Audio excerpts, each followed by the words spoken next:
Good evening, everybody. I'm Walter Gallus, the Executive Director of Louisiana Landmark Society, and thank you for coming out despite the weather. We always get kind of I was thinking last July we were in a storm, having a meeting about Carrollton Courthouse and that stormy weather up on Carrollton, and then we had those of you who braved our fall fundraiser, our Fete in the Garden in October. I said to my assistant, if we can get through this, we can get through anything. So thanks for all of you who supported that or supported us and were unable to come. That was great. And so here we are this evening with our Martha Robinson lecture, and to be delivered by Bill Borah about the Riverfront Expressway controversy in the 1960s. And we couldn't have picked a better speaker. And I love this location. I think this is a really wonderful location. And afterwards, we're going to have we'll have some refreshments in the back, and some wine and some really wonderful food prepared by Nora Wetzel, who's helped us out a lot with catering. So without further, I'll come on at the end to kind of wrap a few things up and give you a few other announcements. But right now, I'd like to introduce Michael Duplantier, who's going to introduce Bill as our speaker.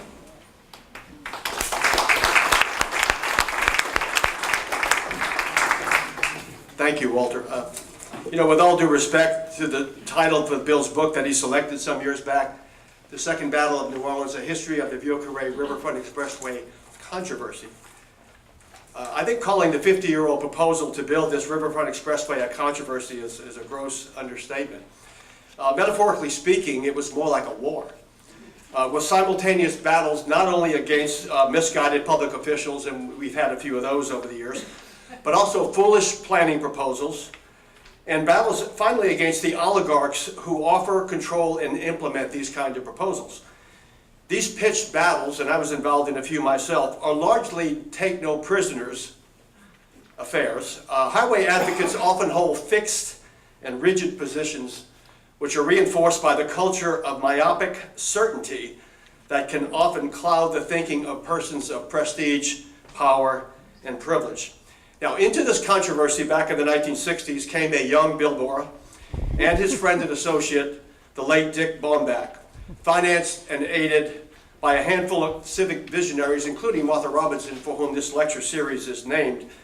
Bill had prepared himself for this event after graduating from Tulane Law School, engaging as he did in studies of expressway problems and controversies throughout the United States, and then analyzing in detail the transportation planning process in our own city. Bill, Dick, and these heroes found themselves quickly on a national stage, a stage that was effectively built by these two acts that you see cited here.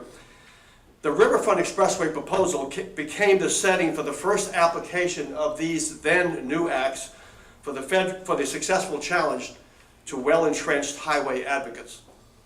Yet other insane transportation proposals emerged after this one, including the proposed Napoleon Avenue bridge across the Mississippi River. I hope you remember that one, which would have cut uptown New Orleans in half and destroyed anything and everything in or near its path. Bill was there fighting, then as he is now, providing strong leadership and the relentless voice of wisdom. Bill was the soldier once and young who, as an experienced veteran, became the conscience of functional and rational transportation and land use planning in New Orleans. Former Secretary of Transportation John Volpe said in 1971 that the cancellation of the Riverfront Expressway in New Orleans, quote, marked the beginning of a new tradition in the Department of Transportation regarding the preservation of our nation's heritage. Now, Secretary Volpe may have been the one who signed the order to cancel the highway, but it was Bill Borah and the other heroes who were the foot soldiers in the titanic struggle to save not only the soul of New Orleans, but in a broader sense, the nation's heritage as well. It is certainly my pleasure, privilege, and honor to present to you William Bill Borah.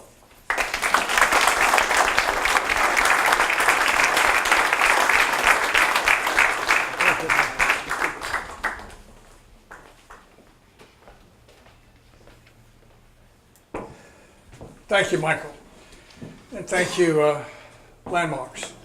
Pleasure to be here, and always under the umbrella of Martha Robinson. better known to those of us that work with her, the senator. She was known as the senator. And we're honoring tonight these two statutes. National Historic Preservation Act of 1966 and the Department of Transportation Act of 1966, the 50th anniversary of these statutes. And I think it's clear to say that without these statutes, there would be an elevated highway separating not only the Vieux-Carré, but the city of New Orleans from its river. That's how important they were. And I want to say a few introductory words about advocacy and this organization. And I'll quote Martha Robinson. I've done this a number of times, and I think it's important. This is from the senator. I cannot and I will not sit idly by when I see our architectural, environmental, and historic values being threatened. It takes eternal vigilance on the part of people who care about them for what some people call improving our historic neighborhoods and landmarks actually end up destroying them. I say this because Martha was a strong supporter of this organization, Louisiana Landmarks, and it is an organization that is dedicated to serious advocacy work. I ask you all to think about joining this organization if you're not, and to fund it. It's incredibly important stuff. What I and others have learned over the years who've been involved in this stuff, if you don't challenge bad development, challenging it, it will be built, and the city that we all care about in a very short period of time will not be here. It's important stuff. It's important stuff. A few introductory words about these statutes, in particular the National Historic Preservation Act of 1966 and 106. The Advisory Council is an independent agency of the federal government. Cabinet members, secretaries of Interior, Agriculture, and others are members of this organization. It has 23 members and 6 observers. The significance of it is it plays a role in what's been known as the Section 106 review process. That's 106 of the National Historic Preservation Act. It requires the Advisory Council to determine what effect a federally funded or permitted project will have on sites listed or eligible for listed in the National Register of Historic Places. The Vieux-Carré is a National Historic Landmark District, and it is in the Federal Register. A federal agency, by this law, is required to afford the Advisory Council a reasonable opportunity to comment on any undertaking that affects an historic district or an historic building or monument. The other act is the Department of Transportation Act. Again, it dates from 1966. And Section 4F. Any lawyers involved in these kinds of issues wrap their arms around 4F. It's very, very strong. It provides that whenever a project requires the use of land from a public park or historic site, the Secretary of Transportation cannot approve the project unless there is no feasible and prudent alternative to the use of such project, and maximum care is used in going through that particular historic district. We celebrate these two acts. We celebrate them because if they did not exist, there would be a highway in front of Jackson Square. Now, if I can work this. The Second Battle of New Orleans, a history of the Vieux-Carré Riverfront Expressway controversy. And as Michael said, battle may be an understatement. It was a war. And it began with the interstate highway system. And to understand a little bit about it, it's a 43,500 mile system, began in 1956 to connect major cities of America. It was a product of the Eisenhower administration. The states planned where the highways went. The highways got 90% federal funding for an interstate highway, and you give politicians 90% of the money to do anything, look out. The concept was to connect cities, but unfortunately they didn't. They didn't just connect them, they went through them. And they had a horrific effect on cities all over this country, and natural areas as well.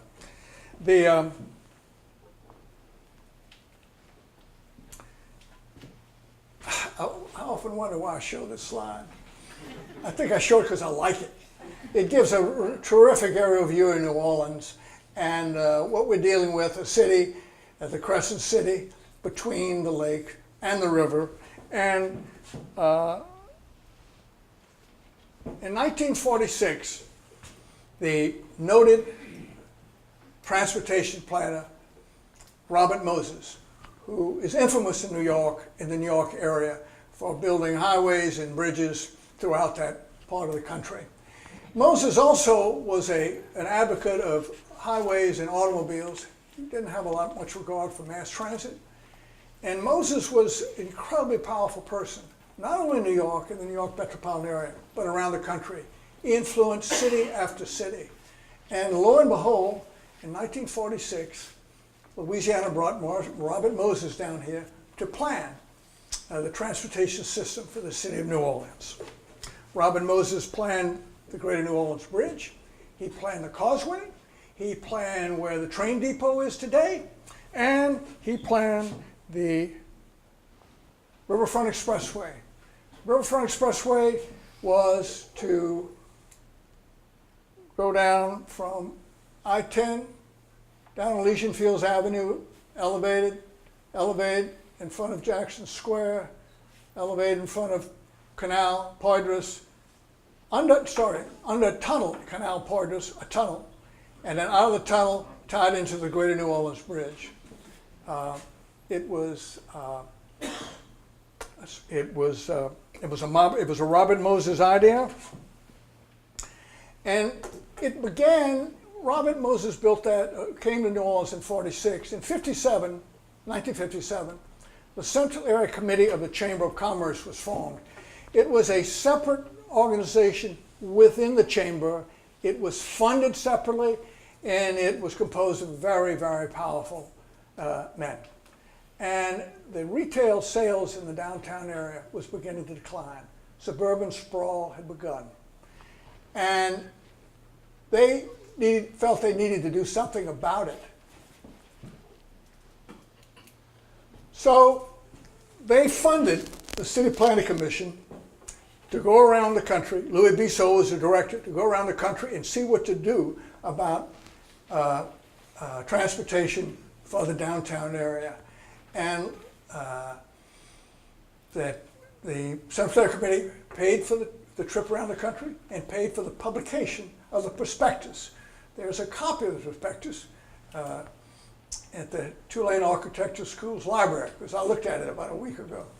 And the prospectus was published. This is the beginning of the Riverfront Expressway controversy. It's also important to note, not only did the prospectus recommend a Riverfront Expressway through the Ville Carré along the riverfront, it also recommended an elevated highway down Claiborne Avenue. Oftentimes, citizens think that the highway down Claiborne Avenue happened after the highway was defeated and thrown to the quarter, and then it was shifted to Claiborne.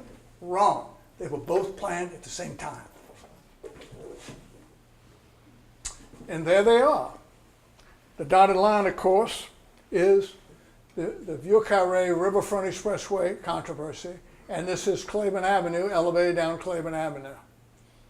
You know, the way the Highway Department plans these things, they don't tell you everything they're thinking about, okay? And I learned that along the way. This is what they really wanted to do. We were told they were going to tie this up to the Greater New Orleans Bridge. No. They were going to extend this 6-lane highway along the Mississippi River, out Jefferson Parish, and lo and behold, as Michael alluded to, they were going to build a bridge at Napoleon Avenue. Why Napoleon Avenue? Because it was halfway between this bridge and that bridge. That's simple. That's simple.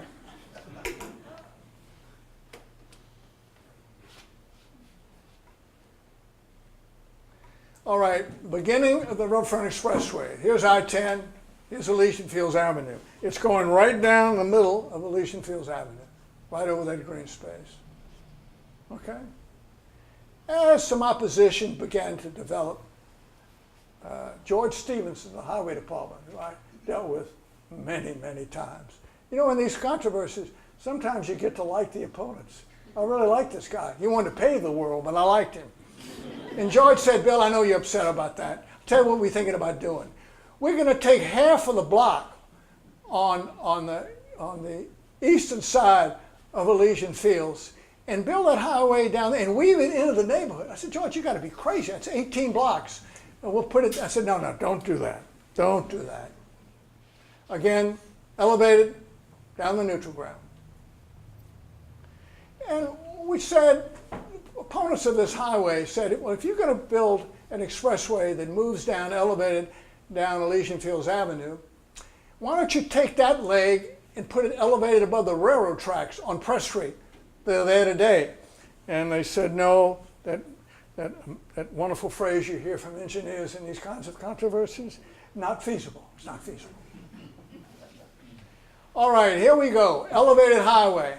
This model was prepared, as I recall, by the Bureau of Governmental Research, actually, and who favored the highway, I might add. Elevated down Elysian Fields Avenue, 16 feet from the U.S. Mint. This is Esplanade. Elevated in front of the Jackson Square, quarter. Elevated in front of Jackson Square. This is Esplanade Avenue. This was going to be a truck route. All the trees on Esplanade are gone. It's a truck route. 16 feet from the U.S. Mint. I'll live over here. I'll live 2 blocks from here. I drink cocktails in the afternoon looking at this, knowing it's not a truck route. Old fashions, actually.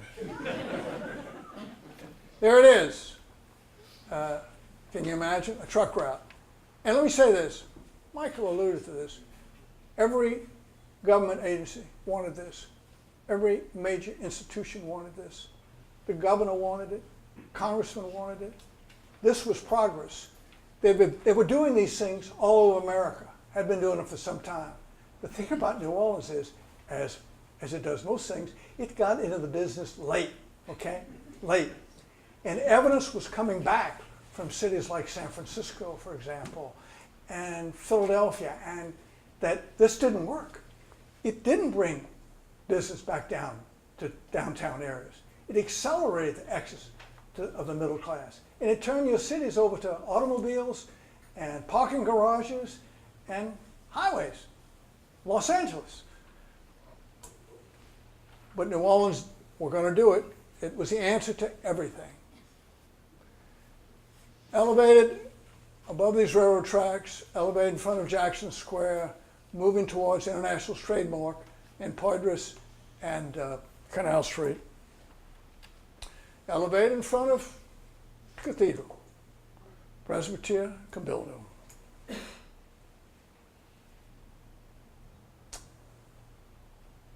Presbytery, Cabildo. Jackson Square. Christopher Tunnett, landscape architect at Yale, said that Jackson Square, in his opinion, was the finest architectural plaza in America.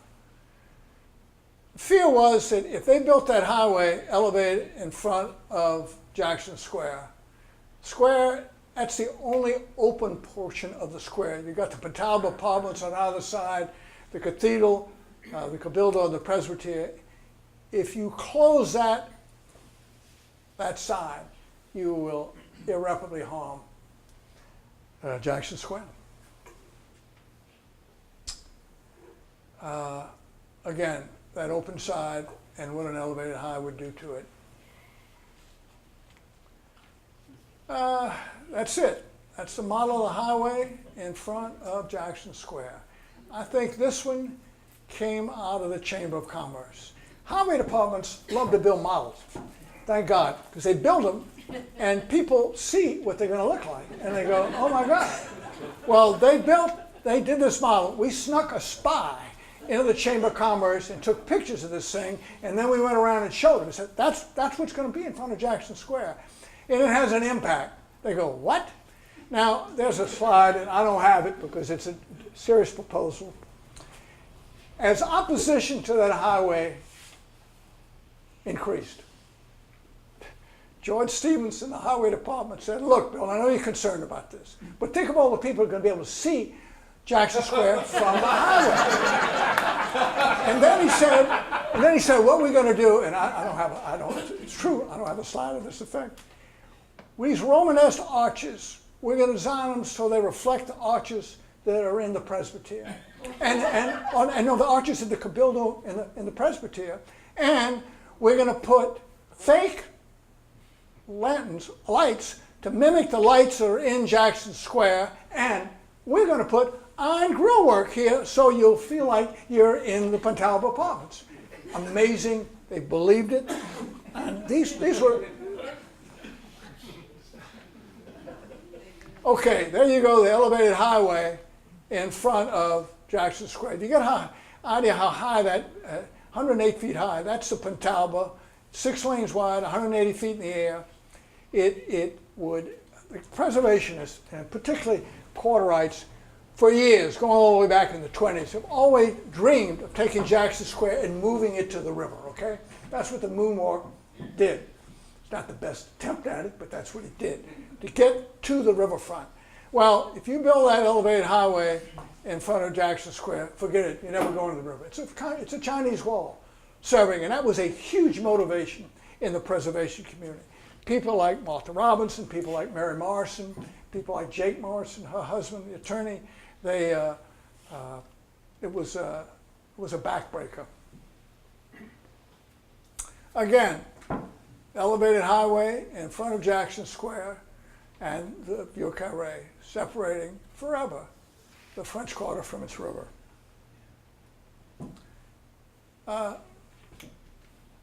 Again, that same slide from another angle, Jackson Square. Hearings in those days were they were huge affairs. Usually at the city council, the room was overflowing. These things went on sometimes 10, 11 at night. None of this 3 minutes to talk about land use, or 1 minute to talk about land use, or dividing the sides to give 20 minutes each. It's horrific policy, I think. Horrific. It's anti-democratic. At least they gave everybody a chance to speak in those days. And John Lawrence, who was dean of the School of Architecture at Tulane, incredibly gifted man and a very courageous man. The Tulane Board of Administrators wanted this highway in the worst way, okay? Worst way. And the Tulane Board of Administrators put a lot of pressure on John Lawrence to back off this highway. The Tulane School of Architecture and the faculty and the students were fiercely anti-highway. And they got a little money, and they did a conceptual study that said, don't build a highway there. There are other ways to build a highway. You can do stuff across the river. You can put trunk lines in. You don't have to do this. It was a conceptual study. It may have been $10,000 conceptual study. Well, Tulane Board of Administrators told the architecture school that they could not publish that as a Tulane study. It was an architectural study. That's how bad it got. And I can't document it, but I know it's true. As this fight increased and Lawrence didn't back off, he was threatened with doing away with the School of Architecture. Now you say, oh my God, they wouldn't do that. Well, Tulane had the finest drama department in the country. In the country. They did away with it because some of the members of the department were anti-Vietnam people marching in a march on Freret Street. Now, if you know New Orleans, march on Freret Street, that's 7 people walking down the street. Come on. And give you some idea of, and Michael alluded to the fact that this was a war. It was a war. It was a war because the preservation community goes all the way back to the 20s, and particularly the preservation community in the French Quarter, had fought to protect this area since the 20s. And here comes this highway that's just going to devastate it. And they're fiercely fighting it. And gradually people in other parts of the city joined them. But they were a small group of people. And the evil body on the other side was the Times Picayune. They wanted this highway in the worst way. And they would not, if you held a press conference, they wouldn't cover it. If you wrote a letter to the editor contesting this highway, they wouldn't publish it. And the editor at that time was a man by the name of George Healy. He was something else. He was something else. At one time, they said, well, we need to take this highway to take traffic off the streets of the Vieux Carré. Vieux Carré's got too many cars on it. Well, and one of their early proposals, they were going to put down ramps on Iberville and Bienville Street in the quarter. That doesn't look like taking cars out of the quarter. Again, I think that's Iberville, the other was Bienville. Okay, here comes this highway. It moved in front of Jackson Square. Now, as it approached Canal Street and Poitras and the Rivergate, International Trademark, it goes into a tunnel. A tunnel. Tunnel's still there in the tunnel. They built that tunnel before they had approval from the feds to do it. They built it thinking they'd get their money back. Well, they didn't. Nobody talks about that. There's a tunnel under there today. But notice the value system. Elevated in front of Jackson Square, a tunnel on the Poitras and Canal. You know, we used to talk, Dick Bumbach and I were in this fight together, and Michael mentioned Dick. And we used to talk about the fact that in many ways, this expressway controversy was a renewal of the old battle between the French Creoles and the Spanish Creoles and the Americans. These barbarians that came to New Orleans that the French didn't want anything to do with them. And they were forced, literally, to move upriver from Canal Street upriver to eventually CBD, Lower Garden District, etc. They weren't allowed. Well, in many ways, this was America in the interstate highway system, savaging a little French village. It's interesting. Think about it. This is the tunnel. It's there. These were two guys after the expressway was killed. They wanted to do a development of some kind. The thoughts that came out of this thing. Somebody, I think the most embarrassing was, it should be a burial ground for those that wanted to build a highway. Someone's going to turn into a discotheque called the Interstate. Coming out of that tunnel and moving towards the Greater New Orleans Bridge, okay? Now, the Greater New Orleans Bridge, that's when it was first built, I think in '57. It had a capacity for 50,000 vehicles. At this particular time when the expressway was proposed, it was carrying 70,000 vehicles. It didn't bother them. They were still going to tie it into this bridge. Well, I got involved.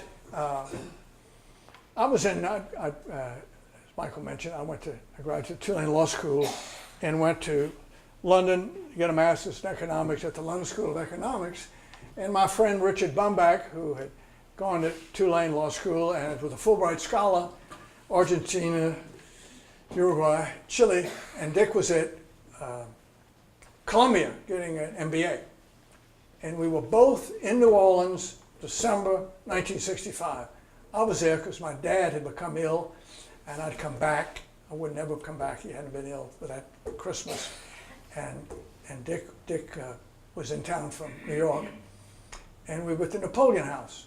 And I'd lived in the quarter. No, sorry, we were at the Absent House. And Dick and I had lived in the quarter in law school. And we were having a drink at the Napoleon House.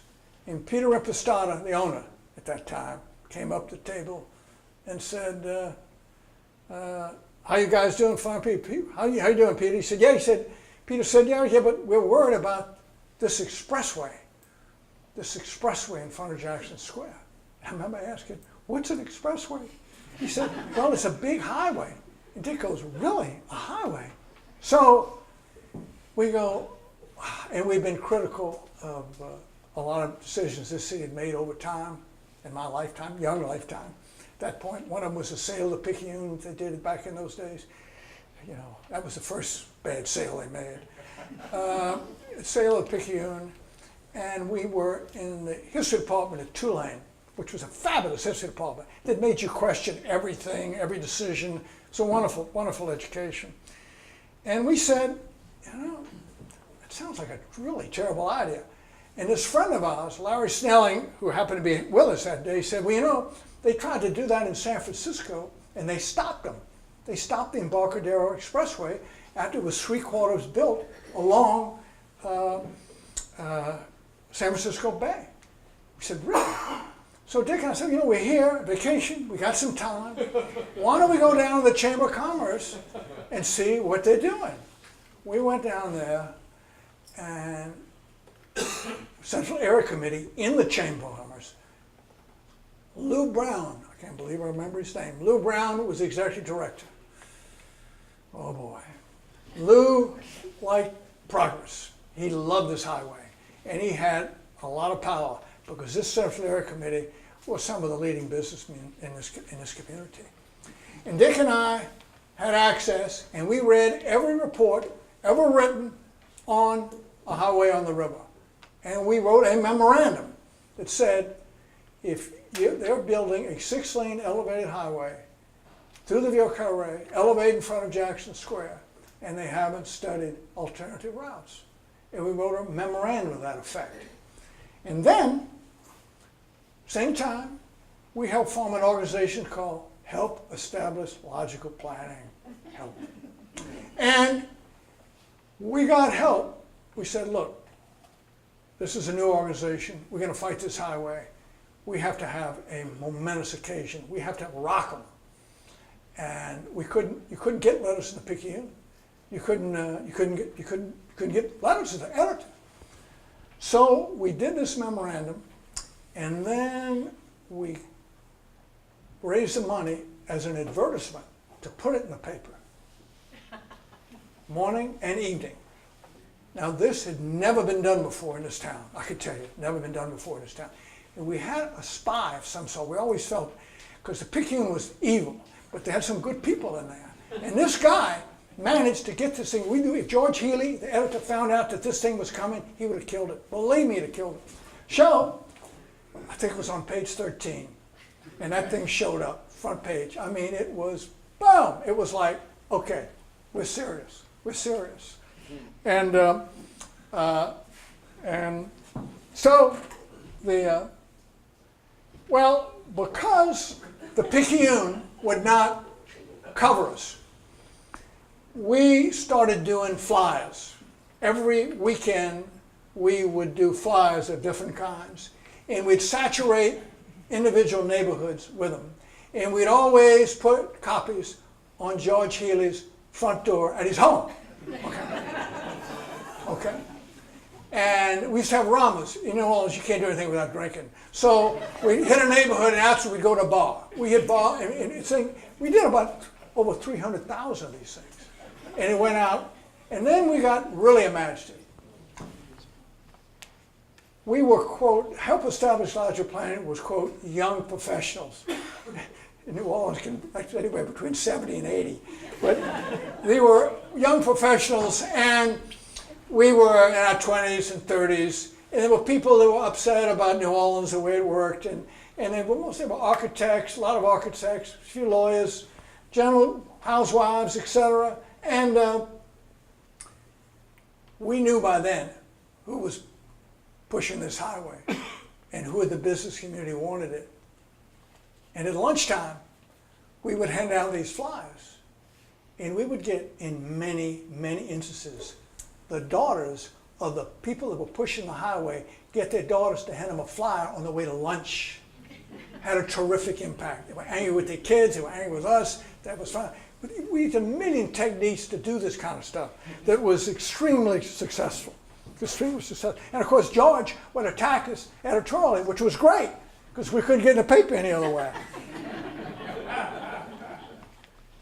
Russell Kirk, who wrote, conservative columnist, you know, in these controversies, and I'm preaching to the choir because so many of you guys in this room have been involved in these kinds of fights over the years, but you never know where help's coming from. Ideologically, you think they're coming from the left and they come from the right or vice versa. So the trick is you just, you know, take positions. You tell everybody and see who surfaces. Well, Russell Kirk was a conservative columnist, but he was one of the first journalists that understood what the interstate highway system was doing to cities and natural areas across this country. And he was incredibly articulate. And he was published by the Picayune every week. He had his column. Well, I got a call from Mobile. And they were all excited because he had written a column blasting the Expressway moving through the quarter. And of course, it didn't appear in the Picayune. So we did this. It was one of the great flyers. We did it by, we called it, I can hardly read it, but I think it says, News Management, New Orleans Style. And we hit Healy with that. He went nuts. I think he wrote an editorial. Again, the nature of the beast in these things. Again, we realized, and I say we, Dick and I, who were involved in this thing, at that point, independently, we took a leave of absence from our respective schools. We made a decision, I remember it as it was yesterday, in the Café du Monde.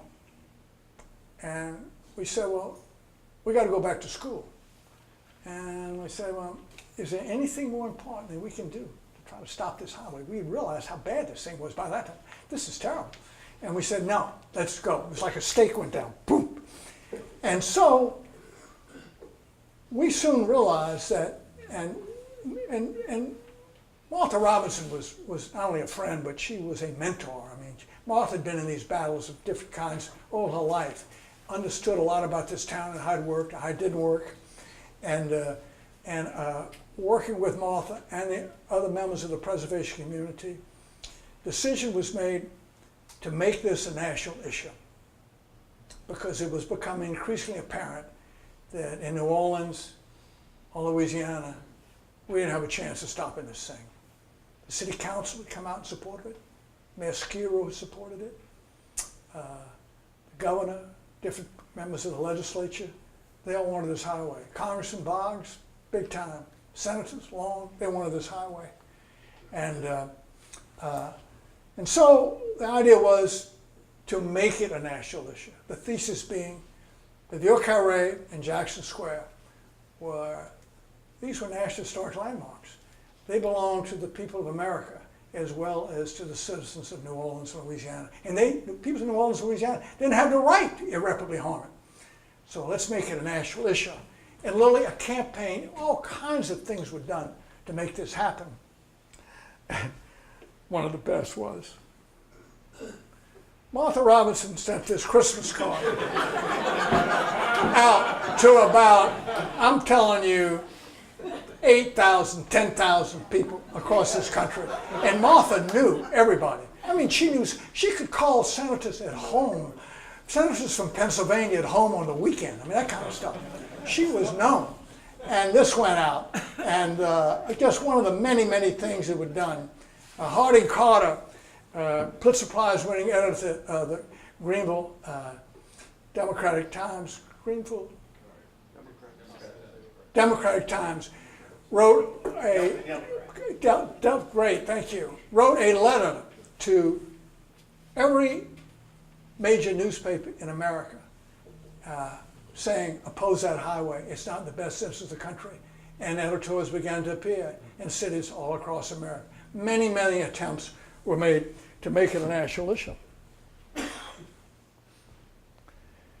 Mardi Gras, I guess 67? Mardi Gras, that is, well, everybody comes to Mardi Gras, right? Newspapers come to, journalists come to Mardi Gras. Let's do banners and hang them all over the French Quarter.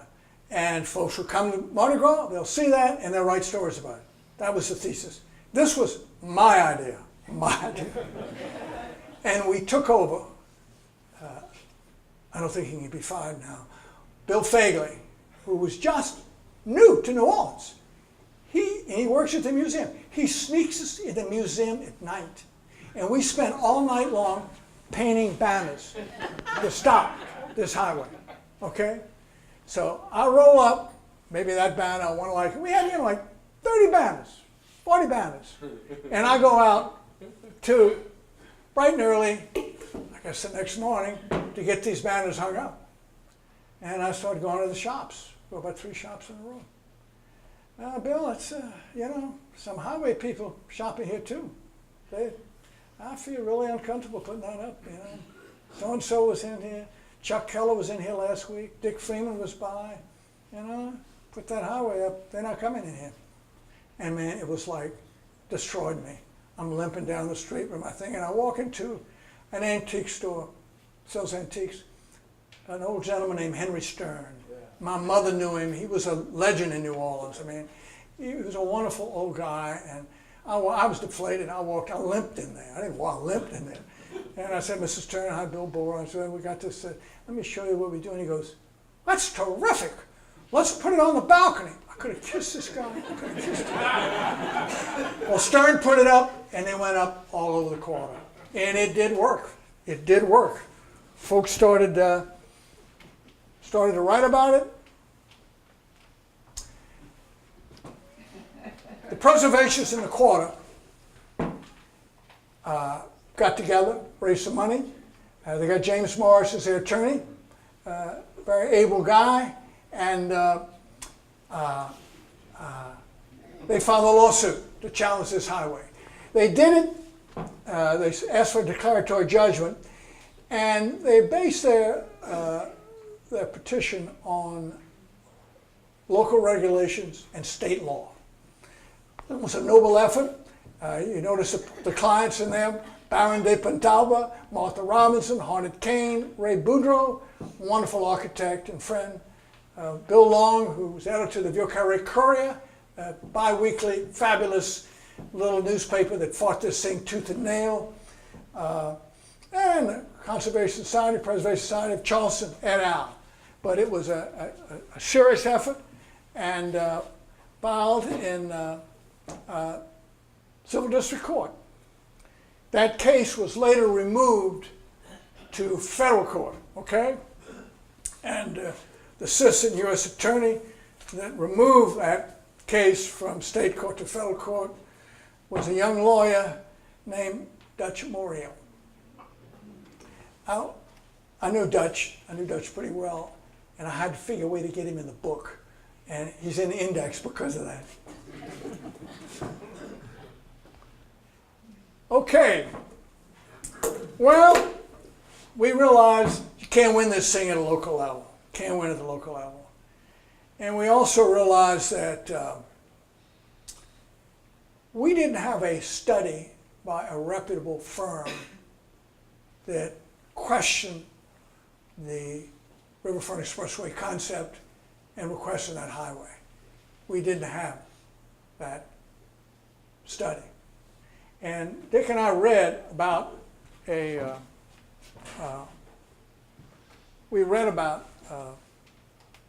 firm called Arthur D. Little Incorporated out of Cambridge, Massachusetts. They're a consulting firm for businesses, highly reputable, very bright people. Almost have a PhD to get in the door. And about this time, I got a telephone call from a man named Edgar Stern. I knew who the Sterns were. They were a wealthy family that had done extraordinary things in the city. You didn't grow up here and didn't know about the Sterns. Everything to do with the museum. They were in the vanguard of the civil rights movement. Edgar owned real estate throughout the city. He built the Royal Orleans Hotel and ran it. They owned WDSU Television, the NBC affiliate, arguably the best television station of its kind in the South. I got a call from Edgar Stern and said, I got a call from David Hunter, who's the executive director of the Stern Family Fund, a foundation that Stern started and was based in New York. And he said that Edgar Stern would like to meet with me. So I went to his office on Roll Street, across from where Channel 6 was, and to meet Edgar Stern. And David Hunter, who I met at that time, and Edgar and I, and he said, well, we like the way what you have done with this, propose this highway. Would you consider coming to work for the Stern Foundation?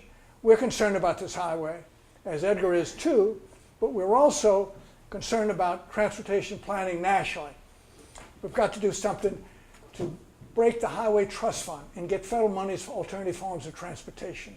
This country is being paved over for automobiles. We've got to change the transportation system, and we'd like you to assist us in that effort. Would you consider going to work for us? Well, that time, we were out of money. I'd taken a leave of absence from school, and there's a whole lot of horror stories. And I tried to be cool for like 3 minutes, and I said, yeah, I'll take it. But I said, I have this friend. He said, we want him too. So at that point, Dick and I went to work for the Stern Foundation. And they turned us loose. They gave us air travel cards. They gave us expense cards. And they said, go around the country and form an alliance of individuals and institutions opposing highways. They want to see alternative forms of transportation. It was the dream job. I remember thinking at the time, this is it. There will never be anything and it's true. There's never been anything as good. And Dick and I were on our way. We convinced Edgar Stern. We said, Mr. Stern, let me tell you. It wasn't Edgar then yet. We said, Mr. Stern, Dick and I have been in this for like 5 months. And we know this king can be stopped at a local level. We've got to go to Washington. We've got to obtain the services of a Washington lawyer, and we've got to do this at Washington. We've got to impact the federal government, and we've got to build on that theme that this is a national treasure. It belongs to the country, not just New Orleans, and you can't irreparably harm it. And Edgar agreed, and about that same time, a new archbishop came to New Orleans by the name of Philip Hannon. And the Catholic hierarchy in this town wanted that highway, like the hierarchy all over this town wanted it. And we said, we got to get to the arch before other folks get him. Well, you just don't knock on a door to see an archbishop. I mean, there's a whole ritual. You got to go through the ritual. You got to write to him, and we write him, and he agrees to see us. So we go over to the archbishop's offices on Walmsley, as I recall, and we're in the waiting room, and sure enough, we go in, and there's the archbishop. I remember he had a huge desk, and on his desk was a Washington, D.C. phone book. I went, this guy is political. And he said, well, gentlemen, what can I do for you? I said, well, Your Excellency, there's this highway they're planning in front of your cathedral in Jackson Square. And he goes, really? Yeah.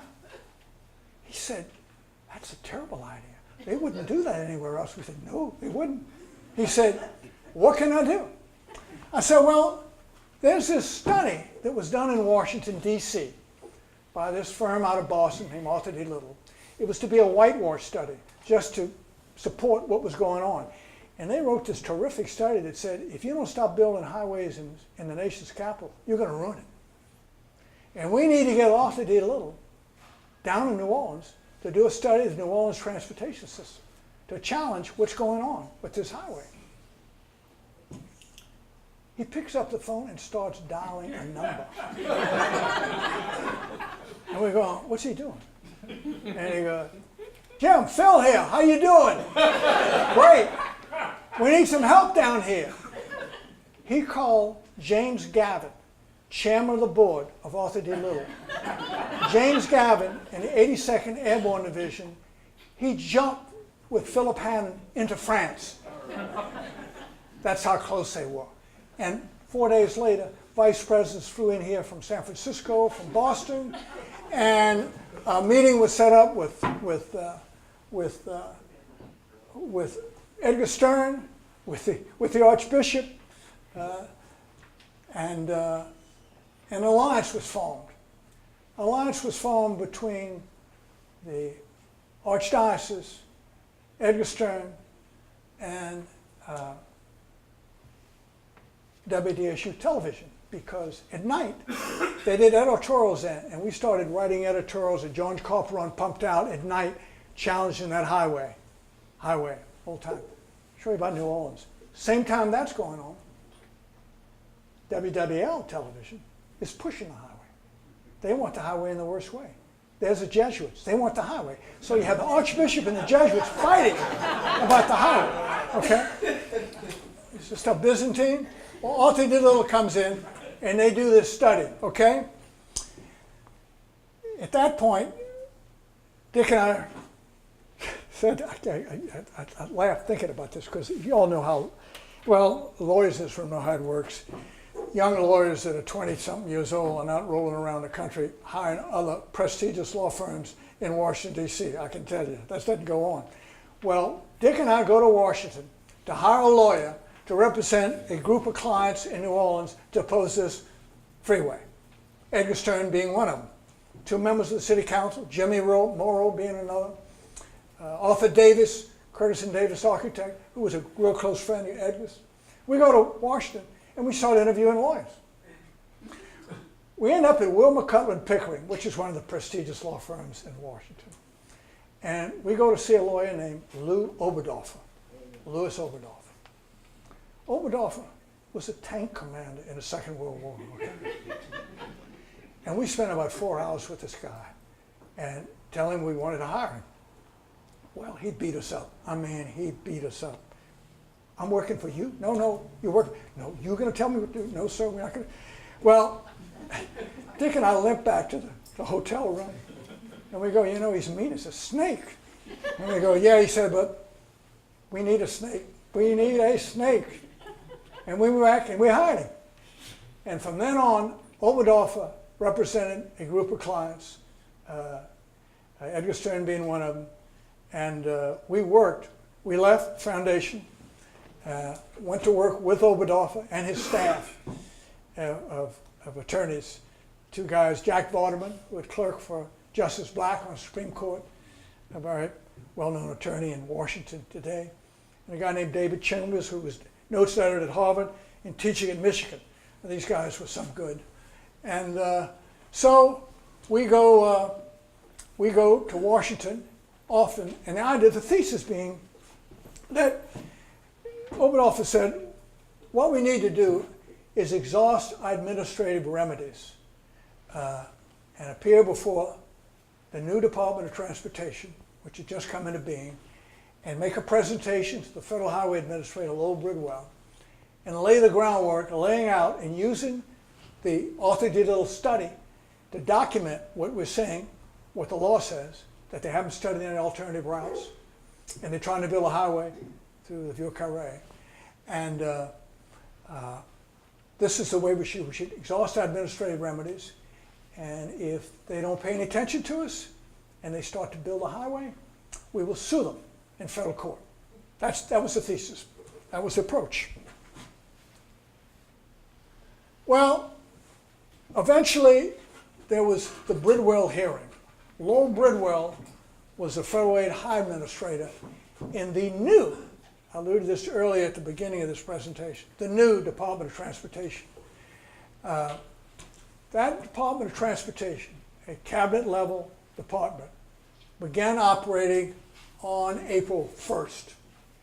13 days later, we appeared before Lowell Bridwell, representing those clients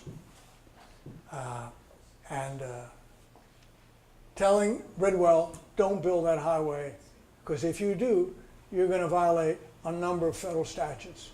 One of them being the National Historic Preservation Act and the Advisory Council on Historic Preservation.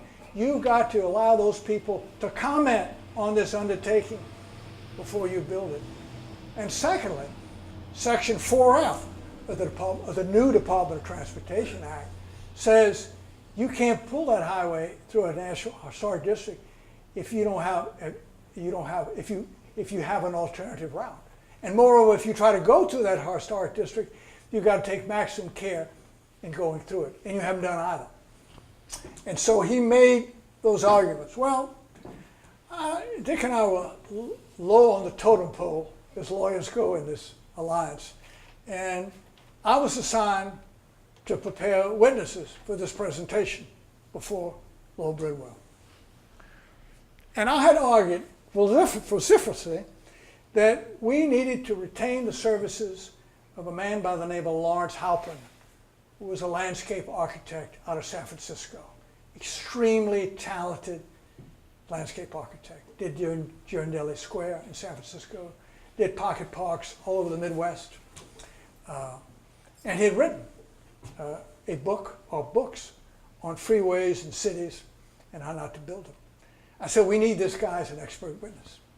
And Oberdorfer went along with it. So one of my chores was to go back to New Orleans and prepare Halpern for eventual testimony before Bridwell. Well, I met Halpern at the airport. He got off the plane.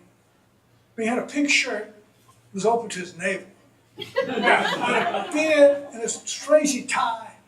It's about 9 o'clock in the morning. We passed the bar. He tries to say, how about a Bloody Mary? I drank with this guy for 4 days.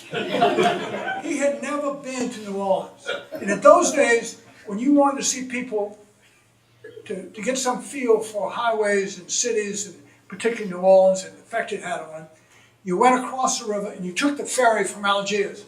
And the ferry went right straight to Jackson Square and then moved over to Canal Street. So you saw the quarter as, say, Iberville. I mean, you saw the city. And Halpern has got a sketchbook.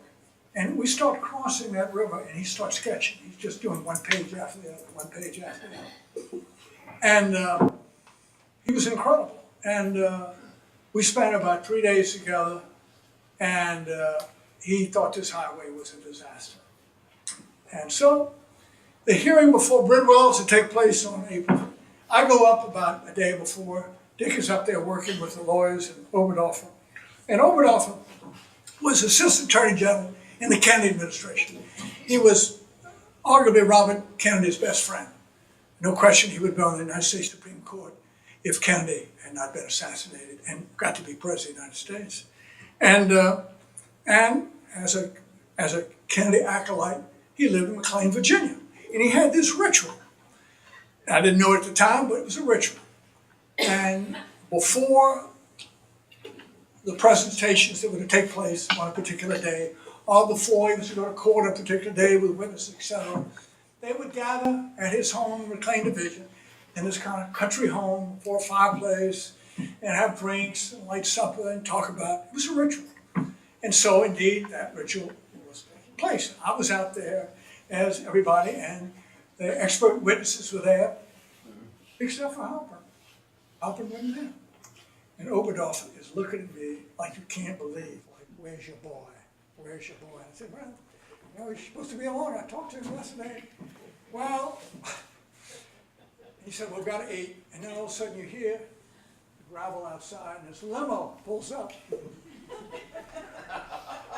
Halpern literally almost falls out of the back seat.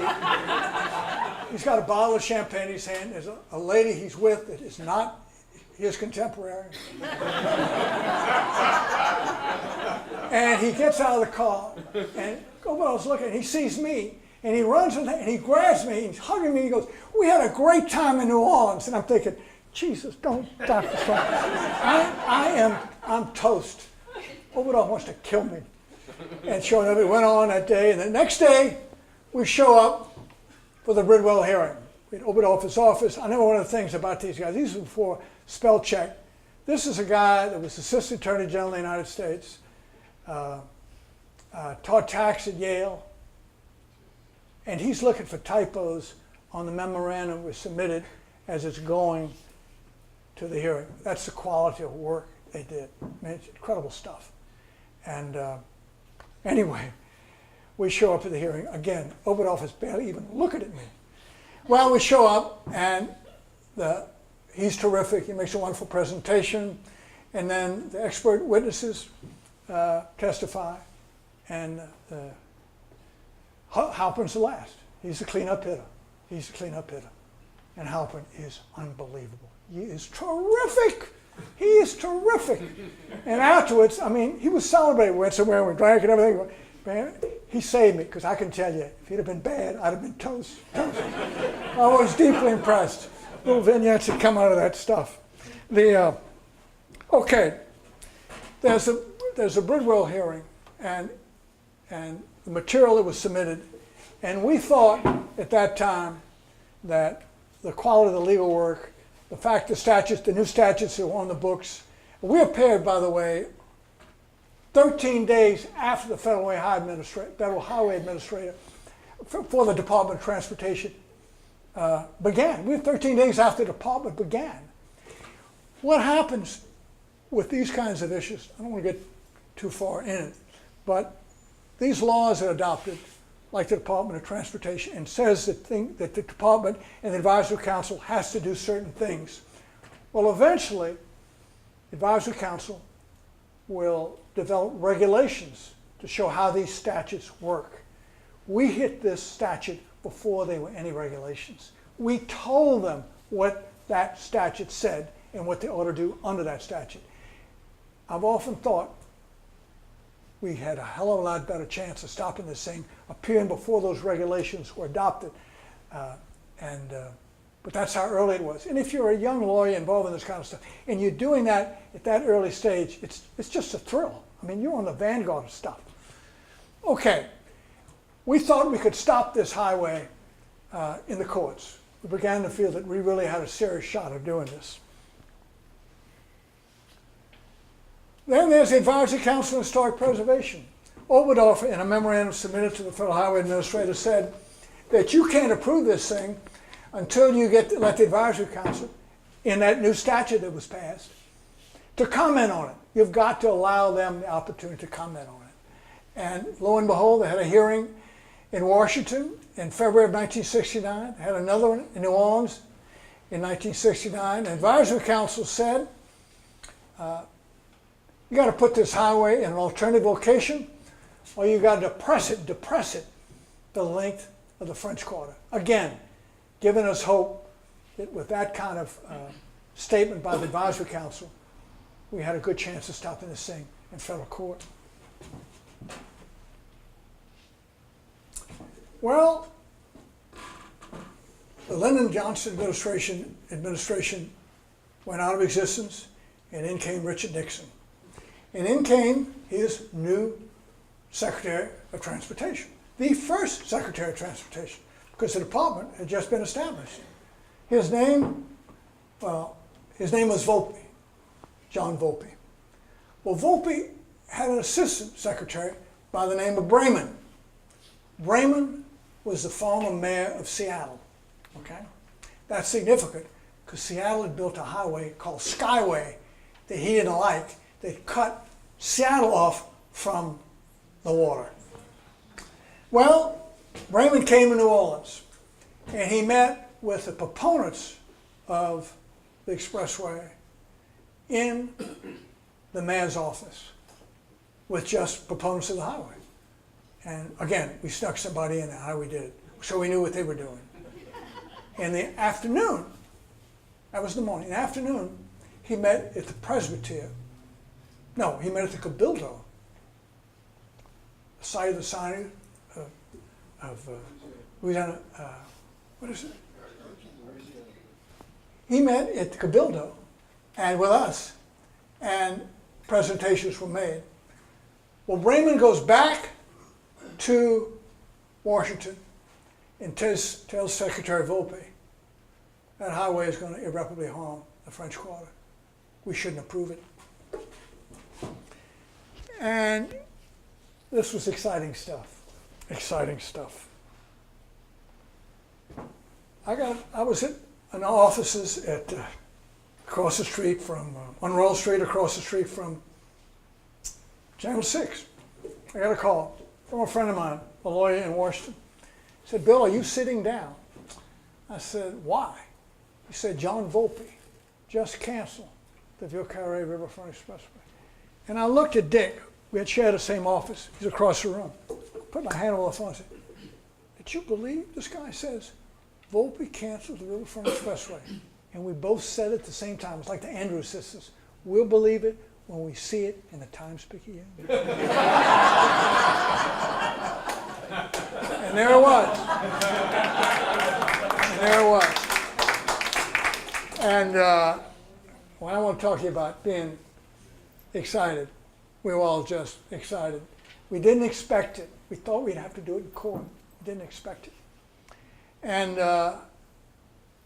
it was an extremely exciting moment. It's important to note that Volpe, before he was Secretary of Transportation, built highways in the state of Massachusetts, and yet he canceled that highway. Thank God for Secretary Volpe. Well, that's the Ville Carre Courier, the little bi-weekly newspaper of the quarter, with Bill Long as editor, pounding away at the giant Picayune, and no road, no road. It was a big day for everybody that had fought that highway. Well, the highway's defeated. And the Department of Transportation had notified us, Dick and myself, that they wanted to meet with a leader or leaders of the preservation community because they were upset about how bad the planning was in New Orleans, and they wanted to make sure that this kind of planning stopped, and they wanted the preservation community involved in all decisions that were made with regard to metropolitan transportation systems going forward. I mean, this is just huge stuff. And we realize we certainly don't have the stature to go to Washington to represent the preservation community on this kind of an issue. And we came up with the conclusion that the leader, the person we got to talk to, is Martha Robinson, the senator. She's the grande dame. She was Miss Preservation. And an architect by the name of Mark Lowry, Lowry Hesson Bruto, architectural firm. Mark had been in this forever, turned his architectural firm into an anti-highway firm, lost clients, lost business, didn't care. His offices were in the quarter, he wanted to stop that highway. And so the idea was, we set up a meeting at the hangar at the Baltimore airport. When you went to, in those days, you went into Washington, you went through Baltimore and took a bus over or something, as I recall. We set up a meeting with the Department of Transportation people and some others, can't remember, in the federal government, at a hangar at Friendship Airport. And I'd flown back about 10 o'clock that night, and I called the senator about 11:30. I said, can I come talk to you? She said, young man, do you know what time it is? I said, yes, I do. I do. So I went by that wonderful apartment she had on St. Charles next to the Columns, right, Columns. And there's the senator, she's in her robe, making this thick coffee. You could cut a knife with this coffee. She'd make this thick. And she said, she had these eyes, she'd look at you, and she said, I said, Senator, this is important. She said, it better be at this time of night. I said, she was strong. Oh God, she was strong. And the problem was, you never knew which direction. We were all in the same battle, but you never knew what direction she was going to go. I mean, it's like, and Dick and I, we had to have at this meeting. We also couldn't tell her what the meeting was about. She might blow it somehow. And I said to her, I'll never forget it, I said, meeting me, I said, do you trust me? Long, long wait. And she said, yes, I do. I do. Well, I said, Senator, I'm going to come by at 7 o'clock in the morning. I'm going to pick you up, and we're going to go somewhere. We're going to get on a plane. I can't tell you where we're going, but the future of the city and the future of the preservation movement is in your hands. She said, and I'm going to call Mark Lowry to do the same thing. will you do it? She went, yes. Went by, met with Mark, did the same thing, came by and picked him up at 7, got on a plane.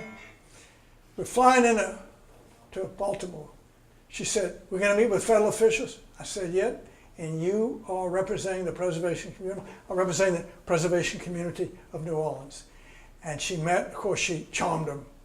And the feds are there, and they cut a deal that no highways get built in this area without the affirmation of the preservation community. Just extraordinary stuff. And that took place. And so we go back to New Orleans, all right? By that time, there's a call for a united community. We've all got to get together and plan comprehensively. This was led by the leaders, the civic leaders, political as well as business leaders who wanted to build the elevated expressway, okay? We're going to go to Washington and we're going to get really good planning. Well, we go, these guys don't have to good planning.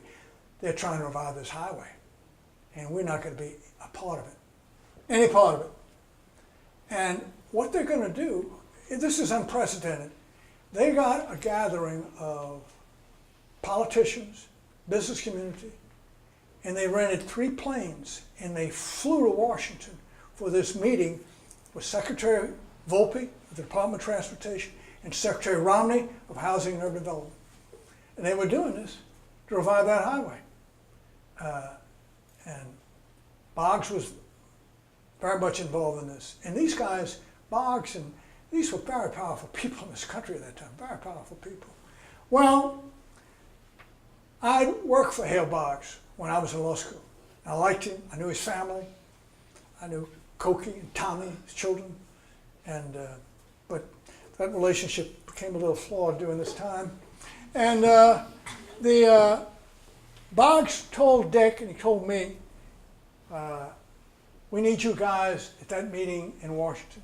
I said, Congressman, we're not going to that meeting because we think that meeting is to bring the highway down, and we're not for it. And the preservation community is not for it. And he said, this expression, any mule can kick down a barn, but it takes good men to build it back up. I said, well, we're not going to that meeting. So we take the purpose of that meeting to revive the highway. Well, he says, you got to come to the meeting. You got to come. I said, okay, will you meet with the leaders of the preservation community and discuss this issue? He said, I will. So,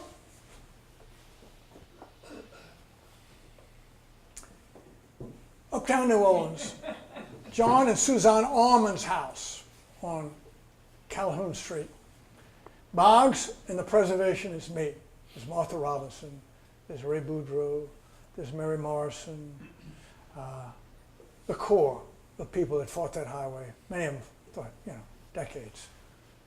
And Dick and I had prepared for this.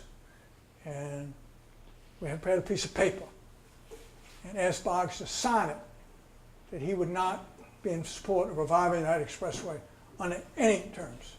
Well, he got huffy and he walks around the room. He said, I'm a whip of the house. And you're telling me, you don't trust me, et cetera. I said, well, Congressman, we don't trust anybody. We've been in this stuff for a long time. But we had a backup. He refused to do it. I said, well, if we would get on the, we discussed this with Martha and the senator and, all the preservation group. We would get on the plane with all these people from these surrounding parishes and the politicians and the business community. We'll get on that plane and go with you to this meeting and support the meeting if, number one, you have a press release that is released in New Orleans that said that you're opposed to the Riverfront Expressway and don't want to see it completed in any manner. And two, whether in the meeting that takes place in this huge auditorium in Washington before Secretary of Transportation Volpe and Secretary of HUD Romney, you will say in your introductory remarks that you're opposed to this highway under any terms. He goes, I'll do it. So, it's done. We get on the plane. And we're the only people on these planes that was opposed to that highway, I can tell you. It was, you kept to yourself. And we go to this highway, and it's in New Orleans, and it's Louisiana, you know how it works. There's a big party out at Bethesda, Maryland, at Boggs' house, and we go out there for barbecue and cocktails, and people are showing up. And the next day, we take a bus, and we go to Boggs' office, and have the beignets, and the Café du Monde, and all that stuff. And then we all go over this auditorium, huge auditorium, and it's packed with all these people. And Dick and I are about the third row. I remember, third row in the middle.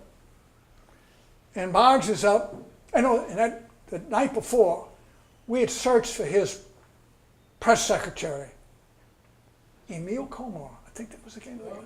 I think that was the guy's name. We searched for this guy. We couldn't find him. We said, well, he doesn't need that. I mean, Boggs is red. So anyway, we go to this meeting. Boggs' meeting starts, and Boggs' introductory statements. He's going on and carrying on. And Dick and I look at each other. There's no mention of the Riverfront Expressway or his opposition to it. None. We look at each other and we go, we'd been through this so many, okay, I'll get the first part, you get this, I get the yellow pairs out, I'll start drafting something. Dick's writing something, and I'll raise my hand when Boggs is just about finished. I said, Congressman, Mr. Bumback and I'd like to say a few words. Well, yes, Bill Borah, he's a friend of mine. I've known him. I know his father. And Dick Bumback, his father was athletic director too. These are great people. Come on up here. Ah, guys, come on. Well, the Jefferson Parish people are out there. We go up, and I'm first. I'm on the podium. And I turn to the Secretary Volpe and Romney and said, the preservation community withdraws its support from this meeting as of now because we believe this is intent to revive a highway that abruptly harmed our city. Well, I don't get the words out of my mouth.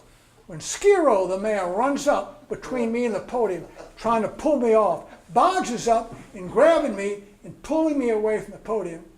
Edgar Poe for the Times-Picayune unit is taking all this down. They're shopping photographs. A guy, Dick is on, waiting to address Volpe and Romney right after I do. Dick is on the podium, on this platform. Guy from Jefferson Parish grabs to pull him off. If we'd have been in New Orleans, if we'd have been in Jefferson Parish, they'd have beat the hell out of us. There's no question about it. No question about it.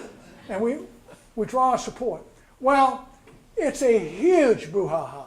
Harry Lee, who became sheriff of Jefferson Parish, Harry was a gopher for Boggs. His family went way back with Boggs. And I'd become friends with Harry. And Harry's running over and Boggs is screaming, Harry, stay away from those guys. Stay away from them. Oh, wait, fix it running. People are screaming.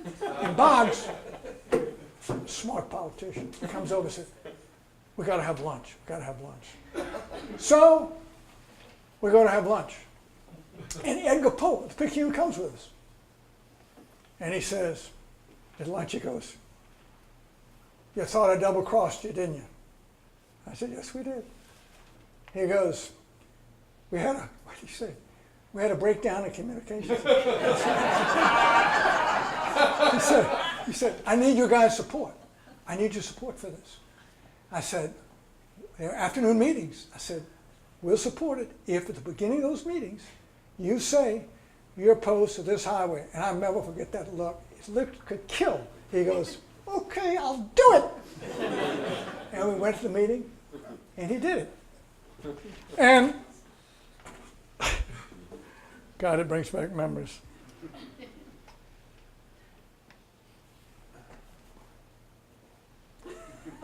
That was the Times-Picayune. My mother almost flipped out when she woke up at the paper and saw that. And it was something. It was something. And so the highway was canceled. Boggs and the preservation did reach an agreement. But these highways often are not what they first appear. That was the Riverfront Expressway as proposed. They wanted to run a bridge, as I said earlier, extended upriver in the Jefferson Parish, entire bridge at Napoleon Avenue. When they knocked out this segment, which was the Riverfront Expressway, you couldn't make this work because it didn't go through the corner. So Richard and I got in touch with the Environmental Defense Fund, and we represented them in the Uptown Bridge fight because we predicted, knew how they acted. We know, you know what these guys are going to do? Inconceivably, they're going to go right through Uptown New Orleans. That's what they were going to do. Napoleon Avenue Bridge, they were going to tie I-10, extend it to Napoleon Avenue Bridge. And 6 lanes elevated down Napoleon Avenue. St. Stephen's Church, magazine. But people had learned a lesson. An alliance was formed between Preservation of the Quarter, Uptowners, Model Bar, and the Mortars and Marauders. That's what they call themselves. Well, what happened was there was serious opposition to Napoleon Avenue. So what the Bridge Authority did, they shifted that highway, Marengo Street, halfway between Napoleon and Louisiana, and ran it right down this neighborhood. They did that because the neighborhood was mostly African American, it wasn't very affluent, and they thought the people on Napoleon Avenue would back off and allow that to happen. Well, by that time, the opposition of these kinds of facilities become too sophisticated. Alliances were formed between the black community and the white community, arm in arm, speaking at black churches near Cleveland Avenue, and again, that's where they were going to try to go through. And that highway was defeated. That's how Eddie Saper got his start in politics. Those of y'all that know anything about New Orleans. Eddie Saper opposed that highway, that bridge. And there were little ladies around New Orleans. They always say, they got flyers that say, Eddie's ready, Eddie's ready. Well, we said, look, you've already impacted this area with that Greater New Orleans Bridge. If you want a new bridge, put it in a car that's already been decimated. Don't build a bridge at Napoleon Avenue. And indeed, that is what happened. And so today, we have no Riverfront Expressway separating the city from its river. We have no Napoleon Avenue Bridge slicing through Uptown New Orleans. And we got a riverfront open for transit, parks, festivals, and urban development. Thank you, guys.